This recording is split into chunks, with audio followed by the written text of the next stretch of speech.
Sahabat setia Go Warrior yang dikasihi Tuhan, Shalom. Hari ini adalah Kamis 4 September 2025. Kita hari ini akan bersama-sama merenungkan firman Tuhan yang diambil dari Injil Lukas 5 ayat 1 sampai dengan 11. Mari kita siapkan hati kita. Haleluya, haleluya, haleluya. Mari ikutlah aku sabda Tuhan, dan kalian akan kujadikan penjala manusia. Haleluya, haleluya, haleluya. Tuhan bersamamu dan bersama rohmu. Inilah Injil suci menurut Lukas, dimuliakanlah Tuhan. Pada suatu ketika Yesus berdiri di pantai Danau Genesaret. Orang banyak mengerumuni dia hendak mendengarkan sabda Allah. Yesus melihat dua buah perahu di tepi pantai. Nelayan-nelayannya telah turun dan sedang membasuh jalannya.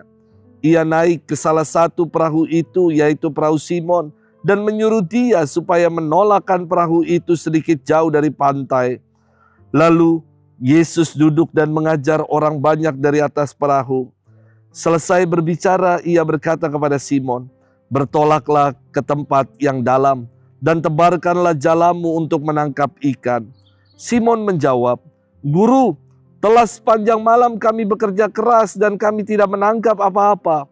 Tetapi atas perintahmu, aku akan menebarkan jala juga."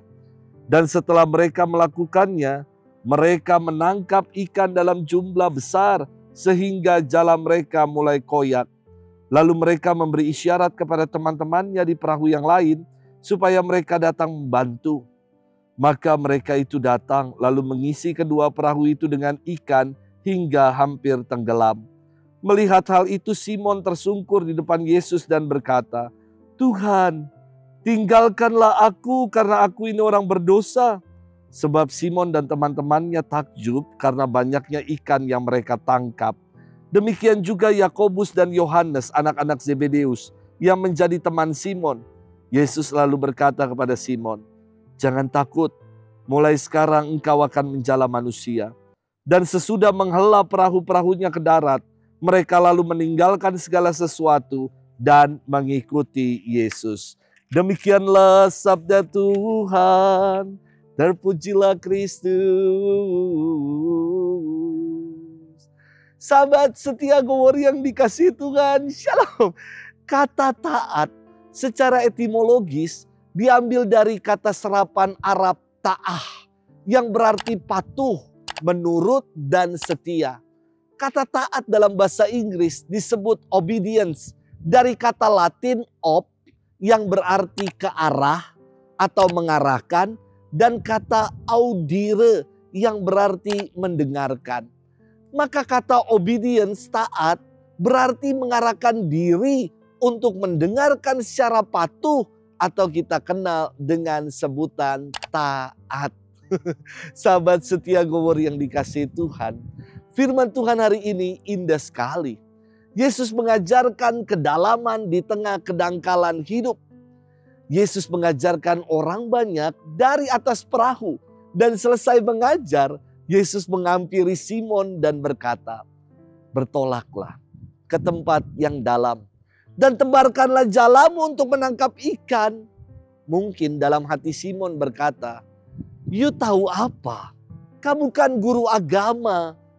Mana mungkin engkau tahu menangkap ikan? Kau suruh-suruh aku ke tempat yang dalam segala." Maka Simon mengatakan, "Telah sepanjang malam kami bekerja keras dan kami tidak menangkap apa-apa. Namun atas perintahmu juga aku akan melakukannya." Mungkin dalam pikiran Simon gak ada salahnya juga lah untuk dicoba. Siapa tahu guru agama ini bawa berkat dengan menaati apa yang dikatakannya.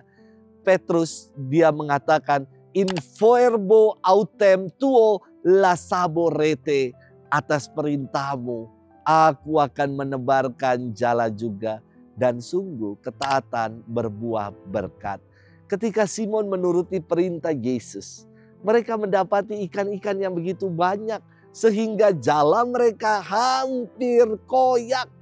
Sahabat setia Gowori yang dikasihi Tuhan, ketaatan Petrus pada Yesus berbuah berkat yang berkelimpahan. Bagaimana dengan diri kita? Apakah kita telah menjadi pribadi yang taat? Taat berarti kita mau mendengarkan Tuhan dengan patuh. Dan buah dari setiap ketaatan adalah keselamatan dan kelimpahan berkat Tuhan buat kita, buat komunitas, buat keluarga-keluarga kita. Mari kita berjuang untuk menjadi pribadi yang taat. Selamat bermenung, Tuhan memberkati kita semua, Bapa dan Putra dan Roh Kudus. Amin.